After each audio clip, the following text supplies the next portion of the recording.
Hola, muy buenas tardes aquí en Morelia. Buenos días, buenas tardes, buenas noches para quienes nos estén contactando desde otros lugares. Estamos nuevamente en el espacio Mujeres Fuera del Sistema. Buenas tardes, Maricruz, bienvenida. Muchas gracias, buenas tardes.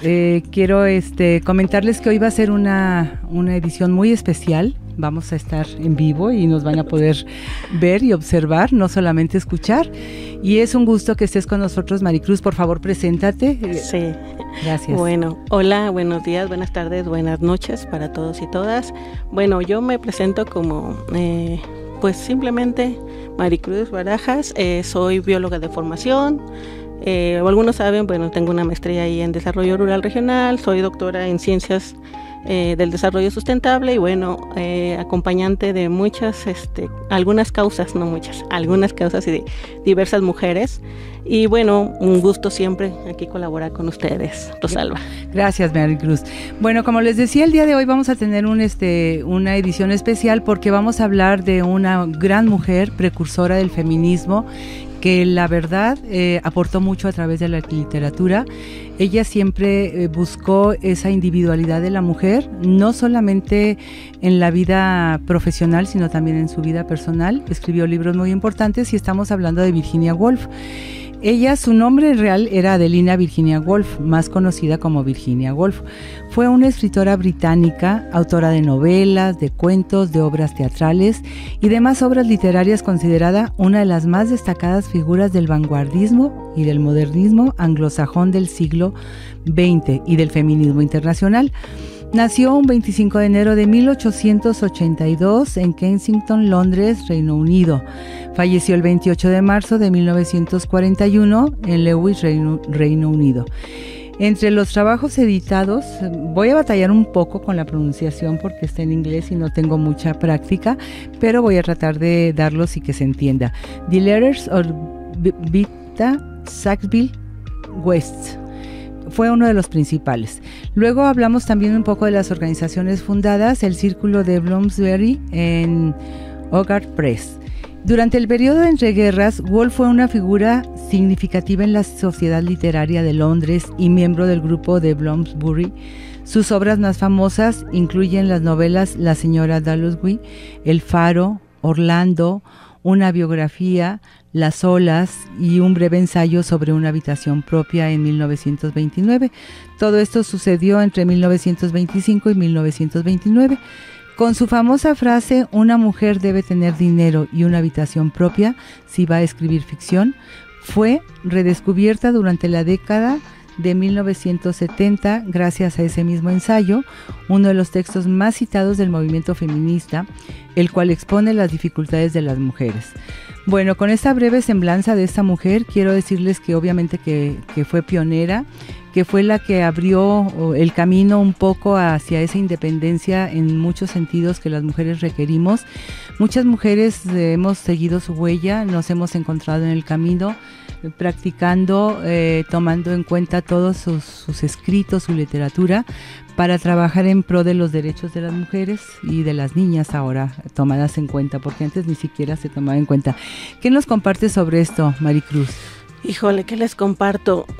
Bueno, fíjate que primero conozco la obra, el libro, aquí lo tengo en físico. Es un libro maravilloso, una narrativa espectacular, creo yo. Sumamente compleja, sumamente llena de emoción, de percepción, digamos, de búsqueda, de encuentro con ella misma, ¿no? Es una obra que para mí, en lo personal, rasga las fibras más sensibles de la naturaleza humana.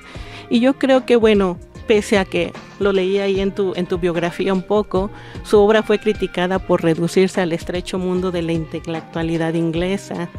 En la clase media, algunos críticos la juzgaban de carencia de la universalidad y hondura, sin el poder de comunicar nada de la relevancia emotiva o ética al desilusionismo lector medio.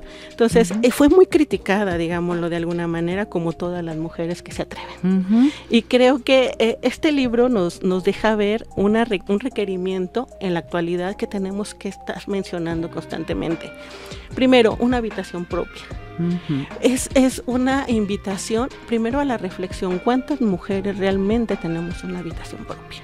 Claro, además en el matrimonio también es casi obligado que sea una cama matrimonial, y tú dices como, ¿por qué? O sea, y cuando yo platico esto así en algún grupo con amigas y me dicen, es que tú piensas muy raro, porque la pareja debe estar junta, y le digo, debe estar junta porque así nos enseñaron, pero lo más saludable emocionalmente y en muchos sentidos es que cada quien tenga su habitación.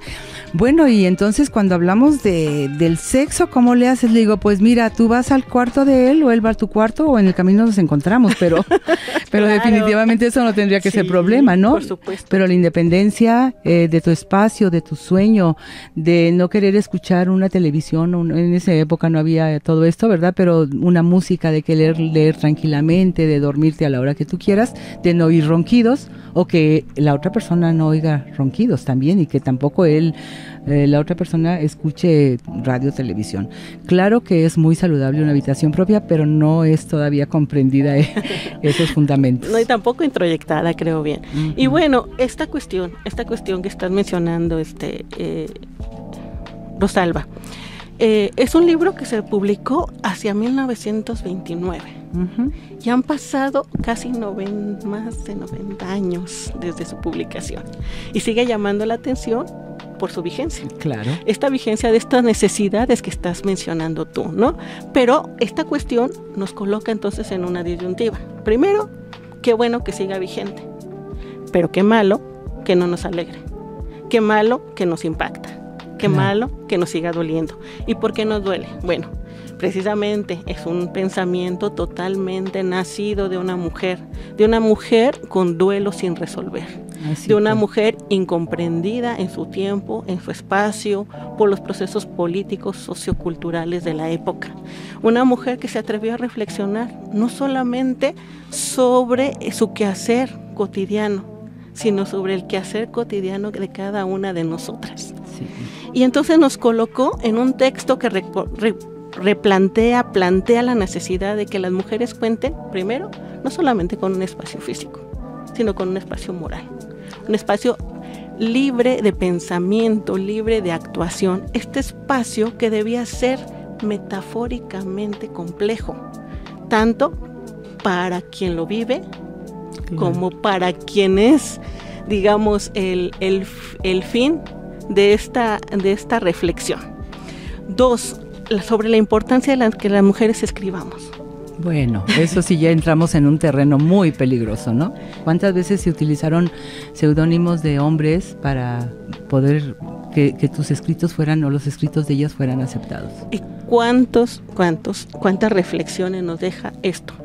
Porque las mujeres hemos sido invisibilizadas, no solamente en el contexto del soporte económico que vivimos actualmente, no solamente del soporte jurídico del que hemos sido, digamos, visionarias en el asunto del requerimiento del deber existir. Más allá del deber ser, del deber, el deber existir. Así es. Entonces, nos coloca también en esta necesidad de reencontrarnos, no solamente nosotras escribiendo, sino releyendo aquellas que nos dejan un mensaje a través de sus letras. Claro. Sea fantasía, sea vivencia, sea convivencia, finalmente la vida de las mujeres se coloca en los textos, en las narrativas de ellas. Así es. Y ella se cuestionaba por qué hay tantos textos escritos por hombres y tan pocos por mujeres. Pero textos escritos por hombres hablando de mujeres. Así es. Generalmente así ha sucedido a través de la historia y de la cultura, ¿no? Ellos nos describen, ellos nos dicen cuáles son nuestras enfermedades, ellos colocan las leyes para nosotras, es decir, así ha sido. Y entonces hablamos de una desigualdad. Por supuesto. De apropiación, una desigualdad del ser, una desigualdad de la identidad de las mujeres. A mí me parece que desde este enfoque de las narrativas es una historia con un desenlace extraordinario, o mejor dicho, esperado, diría yo. Esperado. Es un libro que avanza, que la narradora nos va diciendo sus dolores, nos va colocando su cotidianidad, nos va haciendo la reflexión de lo que es vivir la guerra como en cuerpos de mujeres. Va dejándonos ver cómo los hombres capitalizan dineros y en lugar de compartirlos, en lugar de hacerse cargo del momento como deberían de hacerse, van y lo esconden en los cimientos de las iglesias, en los cimientos de los colegios, como si contaran o tuvieran la certeza de la sobrevivencia después para ir a desenterrar esto, ¿no? Fíjate nada más, increíble. Bueno, es que la inmortalidad en el pensamiento masculino creo que está mucho más acendrada que en el femenino, ¿no? Sí, entonces eso a mí me pareció, por eso te digo que a mí me parece una narrativa llena, súper, o sea, me permite como distanciarme un poco de mi cotidianidad, pero también me envuelve en esta misma cotidianidad mía, ¿no? Entonces, en lugar de irnos dando resoluciones a estos cuestionamientos, nos va metiendo más, ¿no? Nos va metiendo en esto que me encanta decir, porque de verdad yo todavía lo sigo, creo que también es una frase que se mantiene hasta el día de hoy, esto de la incomodidad que no tiene nombre. Porque hemos avanzado tanto en el contexto jurídico, en el contexto laboral, pero pareciera que nos mantenemos como 100 años de soledad, estoicos, estáticos. Todo pasa y no pasa nada, ¿no? Exactamente. Entonces, aquí nos pregunta ella, ¿por qué los hombres beben vino y las mujeres agua? Es uno de los cuestionamientos. ¿Por qué los hombres siguen, pese a la precariedad, pese al momento, pese a la historia, ellos se las ingenian para seguir bebiendo vino? Y las mujeres no, las mujeres pareciera que estamos enclaustradas en la necesidad de sacrificio. Déjame decirte algo en ese contexto, Maricruz. Hasta la fecha, ese estereotipo de que el hombre es el que bebe vino y la mujer no, lo vemos, bueno, yo cuando te pones los lentes de género empiezas a ver cosas que antes pues veías normales y naturales, ¿no? Pero en ocasiones en donde he estado con algún amigo, algún compañero, alguna pareja, pues llegan a ofrecerte el vino, ¿no? Y lo primero que hacen es servir la copa y ofrecérsela a él. Aunque él, no saben si él toma o no toma, si es alcohólico anónimo retirado o qué, pero se la ofrecen a él. Entonces le digo, ¿me puede servir a mí también, por favor? Porque yo también quiero saber si me va a gustar el vino, ¿no? Y hasta con rareza te ven, ¿no? Sí, o sea, se quedan sorprendidos y casi que voltean a ver la mirada de él como para ver si él acepta que me sirvan a mí. Eso es algo tan marcado en este estereotipo de la masculinidad y la feminidad que sigue trascendiendo a través de los siglos. Claro, bueno. O sea, y por eso es tan interesante que ella lo coloque, ¿no? Una cosa tan simple. Claro. Y lo que estás diciendo que nos es tan cotidiana. O sea, simplemente vamos a salir a pasear, vamos a salir a comer y lo que tú estás diciendo. De hecho, también, cuando llega la cuenta, no es a la mujer a la que le entregan él. Por supuesto. Y si vamos dos mujeres, obviamente la más masculinizada. Así es. ¿Sí? Esa es la que se el formula, estereotipo, ¿no? Así. Ese es el estereotipo. Dice, bueno, en todo esto, ella decía, entonces, ¿por qué un sexo es tan próspero y el otro es tan pobre, no? ¿Por qué los hombres siguen escribiendo sobre las mujeres? Porque las mujeres no podemos escribir sobre los hombres. ¿Y por qué son tan pobres las mujeres? Bueno, en esto, este libro al día de hoy es más vigente porque pues es un libro que todas deberíamos apropiarnos de él. Todas deberíamos de releerlo, de meternos en sus páginas porque nos invita, nos da la fuerza, nos da la posibilidad de imaginar mundos diferenciados. Nos da la posibilidad de pensar que podemos hacer cosas diferentes. ¿Y cuáles son estas cosas diferentes? Escribir. Claro. Escribir para las mujeres es negado. Es más, yo recuerdo mucho cuando llegué a esta organización en la que trabajo, teníamos un editor hombre y siempre me decía, es que tienes la idea pero no está bien puesta. Algo le falta. Algo le falta. Y entonces de repente me la ordenaba y yo decía, pero es que eso yo no quería decir, pero está bien, si tú crees que así debe ser, pues tú eres el editor, ¿no? Y aceptas. Y entonces caes en la nota, ¿no? A mí se me dificultó mucho, te lo voy a comentar aquí, mis escrituras de mis 3 tesis, porque tenía revisores que me decían, es que le faltan las comas, o sea, no importaba el contenido, lo que importaba es que que diera el mensaje que ellos querían que diera. Claro. Entonces, sí, porque una coma también cambia todo el sentido, ¿no? Así es. Entonces, para Virginia nos invita a ser valientes, al dejar de creer que no podemos hacerlo. Nos invita a reflexionar sobre esta cuestión de lo que se espera de nosotras. Y nos dice, bueno, porque somos pobres las mujeres. Somos pobres porque no somos capaces de desarrollar nuestra conciencia. Somos pobres porque no somos capaces de nutrir nuestra conciencia. ¿Y cómo la nutrimos? Observando. Me encantó una frase por ahí, creo que la puse por acá, pero bueno, ahorita te digo un poquito más. Cuando ella se asoma a una ventana y ve a un gato con la cola mocha, y entonces lo empieza a observar, y el gato está perdido viendo la inmensidad, ¿no? Y ella dice, pero ¿qué le falta a este gato? ¿Qué piensa este gato?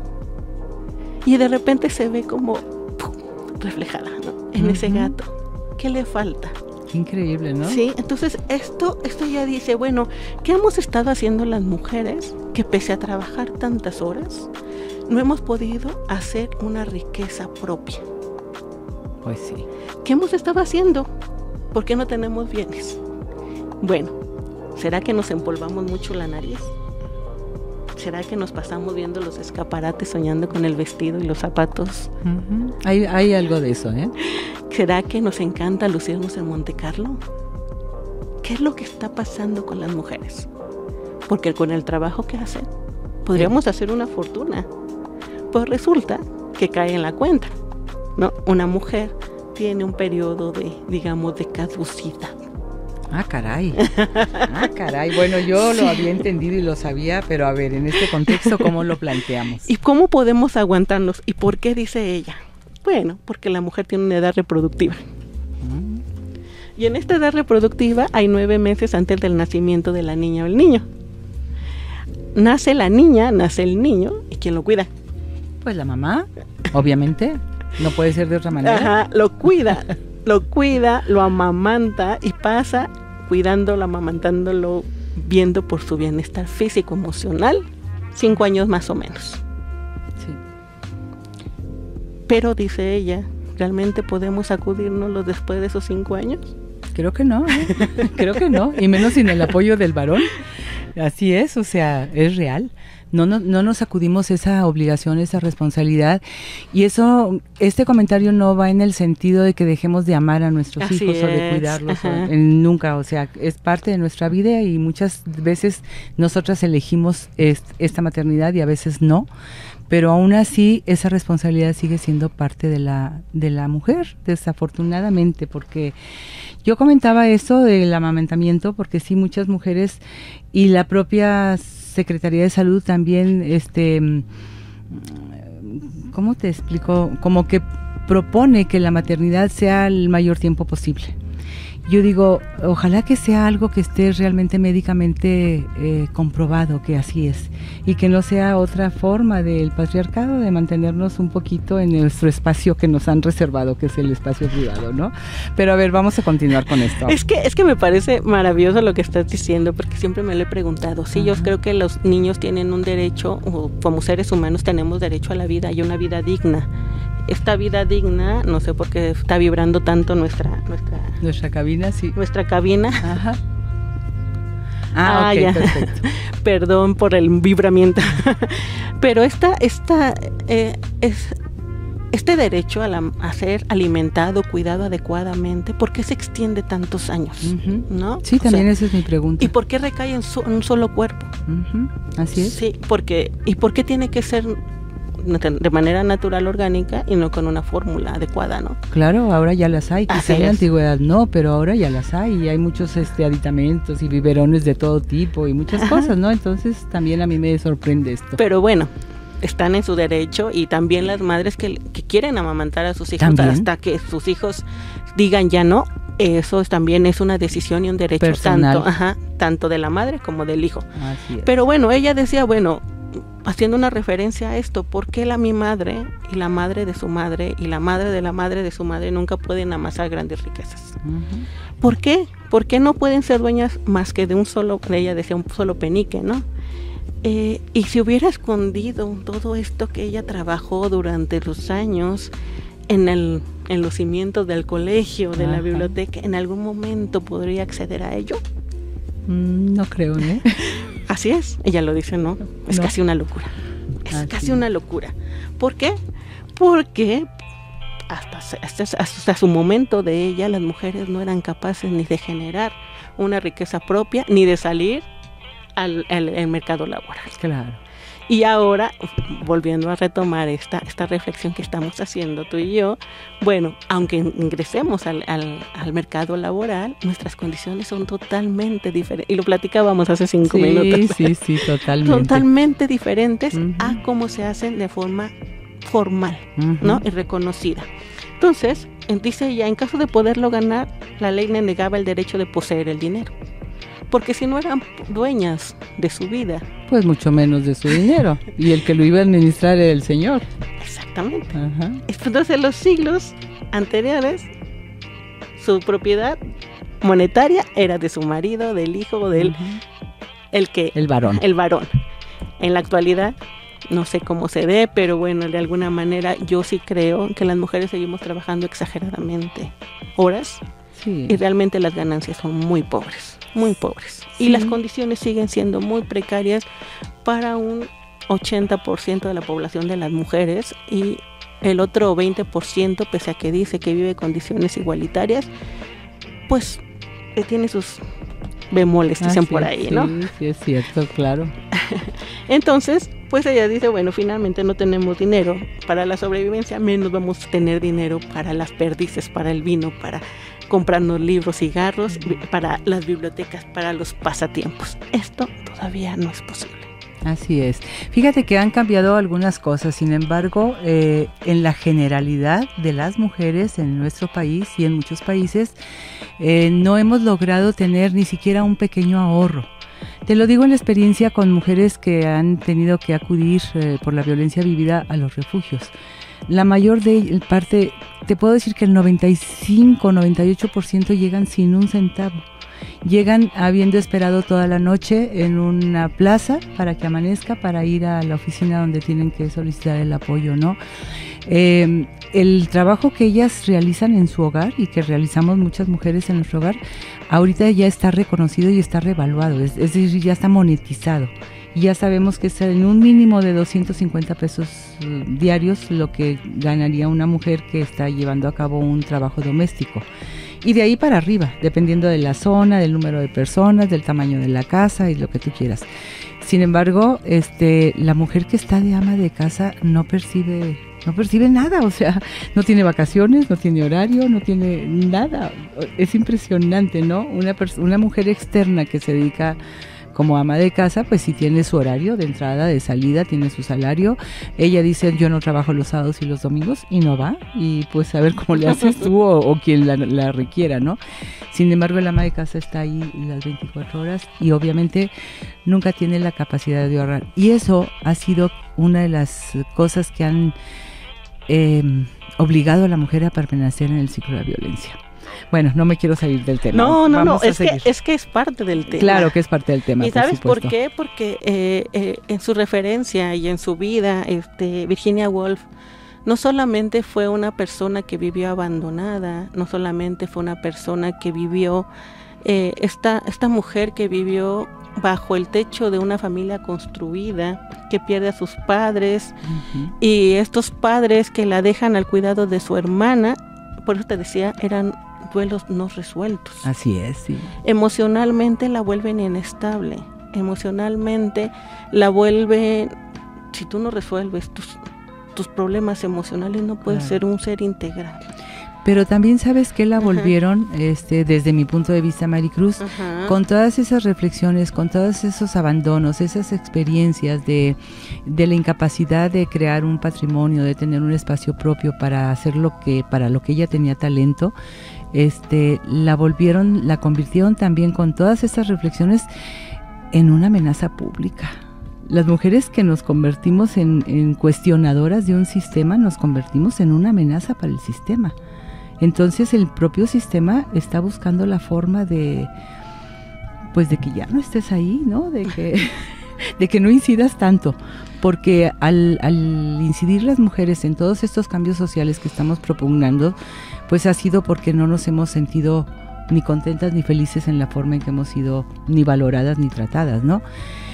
Pero los cambios que estamos dando hacen que se tambalee todo un sistema que ha estado sostenido por varias instituciones, y bueno, pues obviamente que el sistema no quiere derrumbarse, ¿no? A lo mejor estoy haciendo un poco de locubraciones acá. No, pues es que es parte, porque lo dices muy bien, a pesar de que ella planteaba, a pesar de que ella proponía, a pesar de que ella vivía a través de estos escritos, finalmente no se reconocían, y muchos de ellos fueron creados desde la informalidad. Sí, claro. Esta informalidad que, bueno, si lo ponemos en procesos monetizados en la actualidad, representa un 23 hasta un 27% de la economía a nivel nacional y mundial. Sostenemos a la economía, pero este deber invisibilizado, este deber del cuidado, este deber que no solamente soporta este 27% en la economía, sino que también soporta al 73% restante, sin su actividad, sin su acción, sin su poderío, pues simplemente no podría darse. Claro. Entonces, ella habla sobre las pobrezas, pero no solamente las pobrezas monetarias. Intelectuales, emocionales, morales, sociales. Que nos subsumen y no nos dejan vivir libres. Y por eso te digo que es tan buena su narrativa. O sea, puede a mí encantarme. Porque, bueno, al final reflexiona y dice, bueno, ¿por qué los patriarcas les duele tanto? Al patriarcado les duele tanto que les marquemos su deber ser como algo incorrecto. Porque a ellos, naciendo, les colocan sobre su fisionomía tanto el rol como el estereotipo. Claro. Y en el rol y en el estereotipo está palabras claves que le dan forma a esta estructura que tú mencionabas tanto, claves que le dan fuerza a los simbolismos, a las violencias simbólicas, ¿sí? El conquistar, el gobernar, el creer. Uh-huh. Creer que un gran número, esta última parte me puede encantar porque dice creer que un gran número de personas, o mejor dicho, la mitad de toda la población mundial, resulta que son inferiores a mí. Por supuesto, pero además, ¿sabes cómo se perpetúa también todo esto que esas asignaciones a la masculinidad? Pues se perpetúan a través de las expectativas de los padres y en la formación de sus hijos varones, cómo los van haciendo partícipes de esos códigos de violencia, esos códigos de solidaridad entre ellos, de una formación en donde van preparando ese producto, porque yo así lo veo, sí, claro, como un producto, sí, de la masculinidad, para que sea de esa manera y se perpetúe todo eso, ¿no? Y que estamos viendo también ahora, pues muchos hombres, varones, jóvenes que no quieren pertenecer a ese modelo, ¿no? Y también ellos están contribuyendo a los cambios, cosa que a mí me da mucho gusto. Sí, qué bueno. O sea, hablábamos con la doctora Erika Piña hace 15 días. Y bueno, ella decía, a mí me llama mucho la atención que exista tanta posibilidad de hablar con hombres que están siendo ya sensibles a sus condiciones de privilegio, ¿no? Entonces, esto yo creo que es un avance y que no se nos debe olvidar también esta parte, uh-huh, que están siendo reflexivos y que algunos están incurriendo como en el asunto de, pues creo que esto no es tan bueno ni para allá ni para acá, ¿no?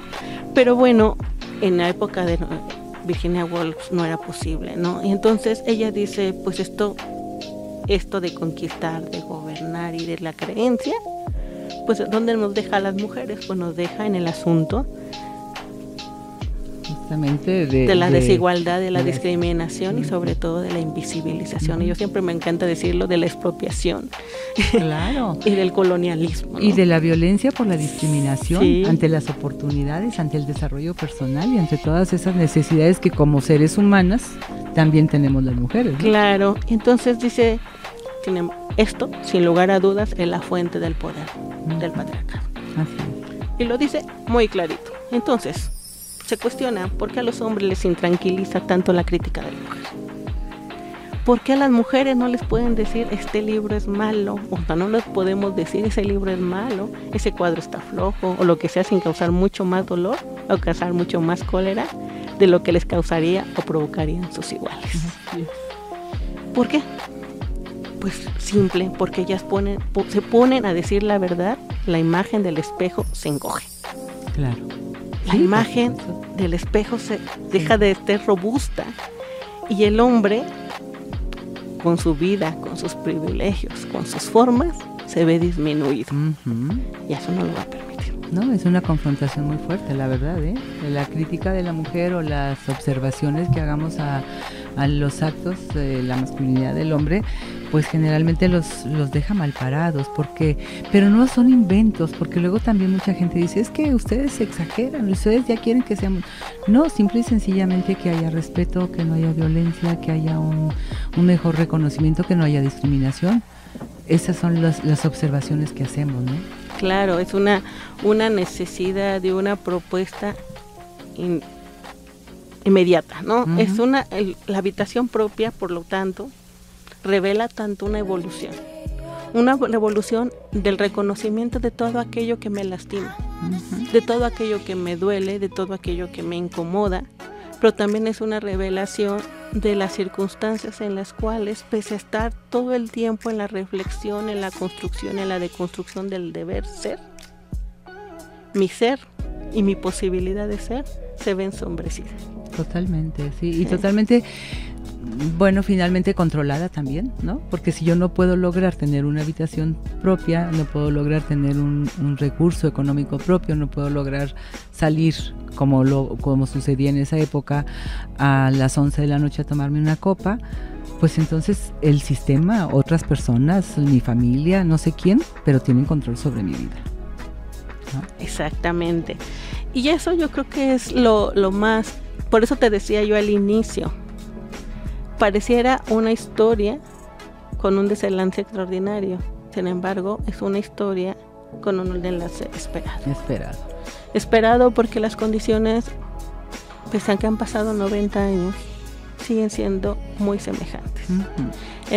Te digo, pese a que hemos avanzado mucho en lo escrito, hemos avanzado mucho en lo jurídico, yo creo que en la vida diaria, en la cotidianidad, en el estereotipo, en el rol de género, seguimos estando subsumidas, seguimos estando invisibilizadas, seguimos estando a expensas de una estructura que está conformada por muchas más estructuras que desenterra. Es como el monstruo de las 7 cabezas, le cortamos una y le sale otra, ¿no? Claro.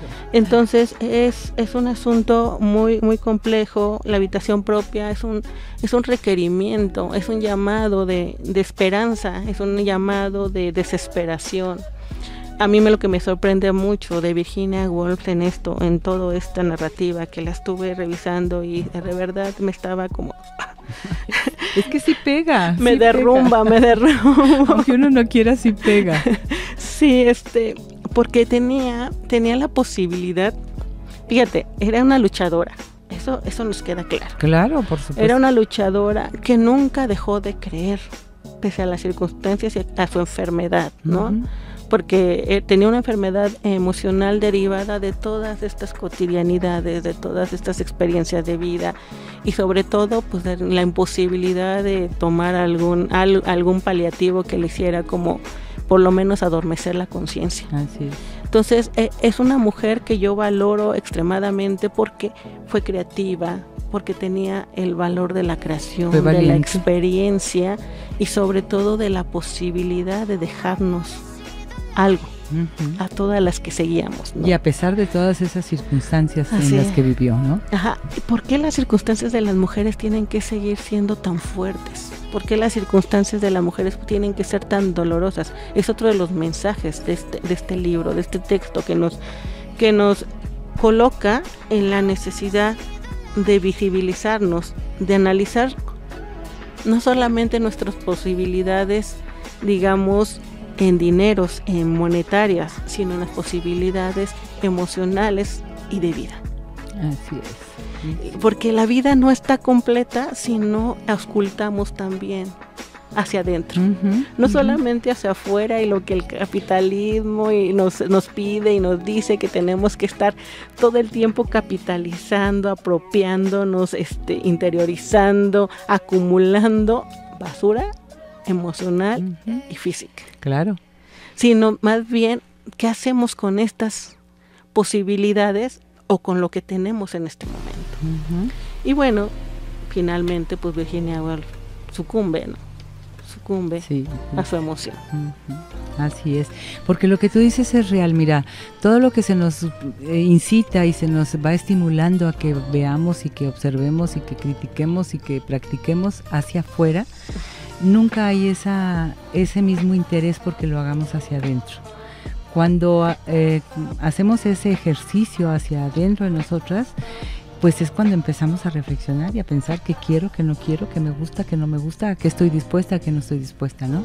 Y eso es algo que no se promueve entre los seres humanos, justamente porque a la hora que encuentras ese eje, ese sentido de tu vida, pues cambia tu perspectiva ante todo lo que has vivido, ¿no? Y quieres empezar a realizar cambios.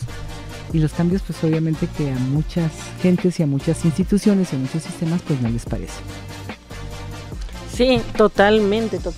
Es sumamente complejo, es sumamente doloroso, es una narrativa poética, es una narrativa que no es comprendida. No es comprendida y que bueno, por eso cuando empezamos yo lo decía, ¿no? La reducen y la critican. Dicen que es antisemita a pesar de que estaba casada con un judío. ¿Sí? Este antisemitismo se saca del mismo hecho de que ella a menudo escribió sobre personajes judías con arquetipos y generalizaciones estereotipadas. Esto que estábamos comentando anteriormente, ¿no, Rosalba? El creciente antisemitismo de los años 20 y 30 tuvo una influencia inevitable en Virginia Woolf. Por consiguiente, escribió en su diario: no me gusta la voz judía, no me gustan las risas judías. Sin embargo, en una carta de 1930, citada en la biografía de Nicholson, y Virginia Woolf recuerda que presumiría del judaísmo a Leonardo, confirmando sus tendencias snob. ¿Cómo odié casarme con un judío? Menuda snob que era, pues ellos tienen una inmensa vitalidad. En otra carta a su querida amiga Ethel Smith, Virginia da una mordaz denuncia al cristianismo, apuntando a su egotismo con pretensiones de superioridad moral y afirmando que mi judío tiene más religión que en la uña de un pie. Fíjate nada más, bueno, es que también sus juicios obviamente que eran fuertes y eran severos, y quien los recibe pues se queda así como que, ¿qué digo? Sí, porque pues obviamente era una mujer que pasaba, hay que tenerlo también en cuenta, pasaba de los estados de emoción. De los muy bajos a los muy altos, ¿no? Entonces, sin un control médico, con todo esta negativa de que lo que ella hacía no era una obra, con este asunto del patriarcado que nos atraviesa, con esta imposibilidad de hablar de manera abierta sobre sus esperanzas, sus sueños, sus motivaciones, y sobre todo lo vivido. No, y obviamente que si ante esa vaivén de emociones, pues obviamente que tienes que entrar en una depresión muy fuerte, ¿no? Y aunque puedas lograr salir momentáneamente de esto, como dices tú, sin un apoyo médico, sin una supervisión, pues el final es desastroso. Y lo enuncia, ¿no? Y lo enuncia su vida, y lo enuncia su propuesta, y lo enuncia todo lo que tuvo que pasar posteriormente en sus otras autobiografías que escribió también, y que bueno, de alguna manera nos deja ver qué era lo que realmente proponía Virginia Woolf, y que nos hace una invitación a las mujeres a seguir andando, a seguir proponiendo, pero sobre todo a seguir reflexionando, cuestionándonos por qué la pobreza de las mujeres. Así es. Esa es la pregunta que se va a quedar en la mesa y en la mente de todos y cada uno de ustedes y de las personas que nos están escuchando. Y bueno, Maricruz, yo no quiero más que agradecerte. Me gustaría que te despidieras con alguna frase, algún comentario, algo que quisieras que escucharan las personas que están atentas a nuestro podcast. Y bueno, pues cerramos con con este pensamiento? Sí, miren, me voy a centrar precisamente en una de las frases que encontré aquí que me pudo mover mucho, porque bueno, en esta construcción del ser mujer, cuando nos atrevemos, cuando desafiamos al sistema, cuando analizamos, cuando decimos, sí odio esto de mí, porque lo odio, porque me lo han construido, porque me lo hicieron creer, porque lo apropié, no por un cuestionamiento fundamentado desde mi persona y desde mi existir, sino porque me decían que así tenía que ser, sentimos culpa. Ay, sí, qué horror. Y esta culpa nos acompaña a lo largo de la historia de la vida y muchas veces se nos señala desde nuestras culpas. Así es. Y saben que eso es lo que nos va a avergonzar en la vida y saben que eso es lo que nos va a generar un bajón. Sí, claro, la autoestima y todo. Exactamente, impacta directamente de nosotros. Y ella lo dice, ¿por qué decir culpas? Si era una ilusión, ¿por qué no celebrar la catástrofe, fuese cual fuese, que destruyó la ilusión y puso la verdad en su lugar? ¿Y por qué la verdad? Estos puntos suspensivos marcan el momento en que, en busca de la verdad, olvidé torcer hacia afirmar. Sí, este era el problema. ¿Qué era la verdad y qué era la ilusión? Me pregunté cuál era la verdad sobre aquellas casas, por ejemplo, oscuras y festivas, con sus ventanas rojas al atardecer, pero crudas y rojas y escuálidas, con sus dulces y sus cordones de bota a las 9 de la mañana. Y los sauces y el río y los jardines que bajaban en pendiente hasta el río, vagos ahora con la neblina que se desliza por encima de ellos, pero dorados y rojos a la luz del sol. ¿Cuál era la verdad sobre ellos? ¿Cuál era la ilusión? Os ahorraré las vueltas y revueltas de mis cogitaciones, pues no llegué a ninguna conclusión yendo hacia Headingley. Y os pido que supongáis que pronto advertí mi error, la dirección, y volví atrás para corregirlo.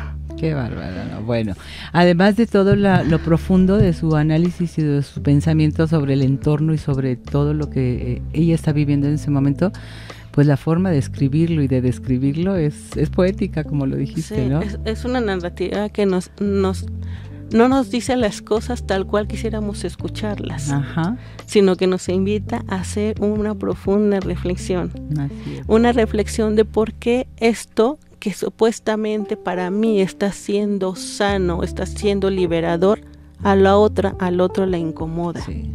Porque le confronta seguramente, Así ¿no? es. ¿Por qué esta confrontación? ¿Por qué el movimiento? ¿Por qué el señalamiento nos provoca tanto dolor? Cuando realmente sabemos que nos estamos equivocando. ¿Por qué la equivocación le pesa tanto al ser humano?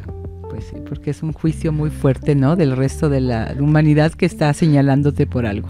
Así es. Y entonces, esto es lo que ella colocaba, ¿sí? Si no nos acudimos toda esta pendiente de los deberes ser desde la construcción de un patriarcado que beneficia únicamente a la mitad de esta población, entonces, pues lo que haga me va a mantener vacía, me va a mantener sin sentido y me va a mantener sin propuesta de vida.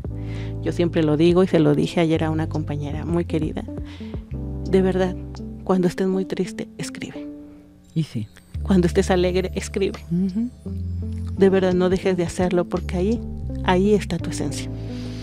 Así es, Maricruz, es un ejercicio interno que además cuando lo vemos plasmado, nuestras ideas, nuestros sentimientos, nuestras palabras en un papel, pues nos ayuda mucho, ¿eh? Incluso cambia a veces la visión de cómo lo veíamos en nuestra mente y cómo lo podemos analizar cuando está escrito.